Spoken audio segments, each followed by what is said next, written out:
Welcome back, Patriots. Welcome to Sons of Liberty 1773. I'm your host, Bill Bailey. So last week, I think this was a major test run for an attack against America. Somebody figured out how to kill our air traffic control system. And it happened right again in Canada. And like Tucker, I want to play this video because it's really good. Canada has a completely different system that they designed. It happens in Canada. So something's going on, folks. This could be a warning. There could be some stuff going on behind the scenes that we're not told about, like Russia, or more than likely Russia, because that's who we're screwing with. Said we're gonna shut down your air traffic control system if you don't think we have power over America or something. And then, boom, cyber attack. See, we told you. Now, quit sending arms to Ukraine, or it's gonna get real serious. I mean, you never know, right? But something could be Iran. I mean, they're good at this stuff. Russia is the best, but I wouldn't say that. I'd say the CCP is pretty good too. So let's listen to this. It's a really interesting story. So 5 days ago, last Wednesday, the FAA ordered a ground stop on all air travel. Whoops. That meant that not a single commercial or private aircraft was allowed in the skies over this country. And that's very serious. Hard to overstate the seriousness of that, actually. The only other time this country has imposed a national ground stop was after 9/11, the terror attacks 21 years ago. So it's a huge deal. What happened? Why did the government ground all the planes? So people ask, but initially no one seems to know. Pete Buttigieg, who runs the transportation department, which oversees the FAA, went on TV to say he was not quite sure. And then over the next several hours, a kind of story emerged. The government system that sends messages to pilots, called NOTAM, had gone down. And then the emergency backup system had also gone down. Now, the FAA claimed it first noticed this on Tuesday night. When the problem could not be fixed, the government issued a ground stop the next morning. That's what Pete Buttigieg said. He described the culprit here as, quote, a damaged database file with no evidence of a cyber attack. So to repeat, said Pete Buttigieg, there was no evidence of a cyber attack. It was just your garden variety software snafu. Some contractor entered the wrong code. No big deal. That's what they said, but it was not a very convincing story if you thought about it.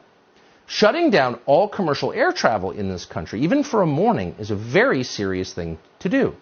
U.S. airlines haul close to 750 million people every year. Air travel is essential. It's also potentially dangerous.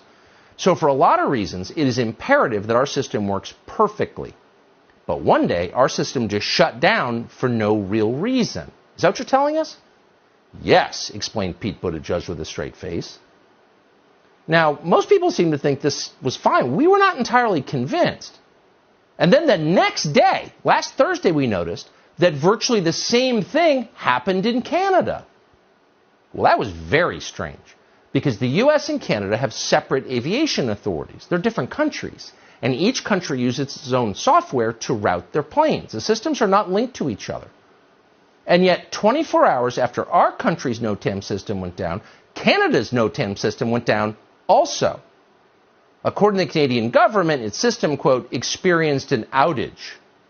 Really? What are the odds of that?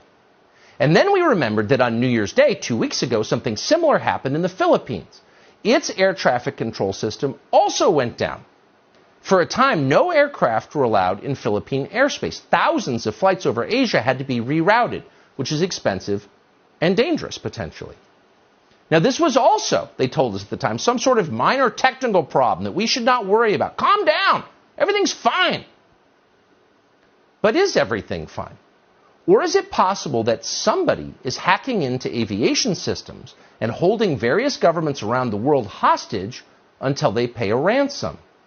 Well, yes, it's entirely possible. In fact, for example, in the summer of 2020, UCSF Medical School paid more than $1 million in Bitcoin, and they paid it in order to get access to their own computers, which had been frozen by hackers. They were held up for ransom. So what if the same people or similar people just did something very much like that to the FAA? and then to the government in Canada and also the government of the Philippines. Now, if that were actually happening, the Biden administration would never tell us in a million years. They would lie about it like they lie about everything else. They would have Mayor Pete claim it was a software glitch from a contractor.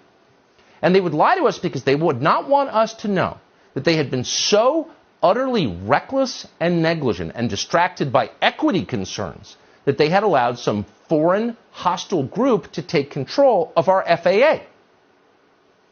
But the lie could only cover so much because there would be signs of it. Almost all ransoms like this are paid in Bitcoin. So if the U.S. government was buying huge amounts of Bitcoin in order to pay a ransom, Bitcoin prices would surge, of course. So the question is, has that happened? Oh yes, it has happened.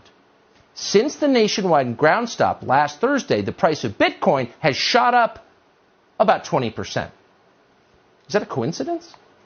We asked Pete Buttigieg to come on the show tonight to let us know. Unfortunately, he did not respond to our request, so we'll keep asking.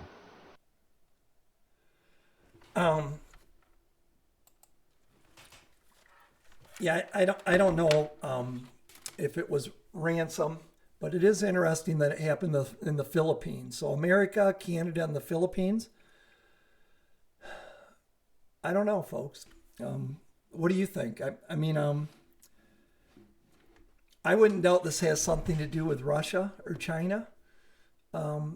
I don't think we should be paying ransom to some terrorist group that's hacking us for money.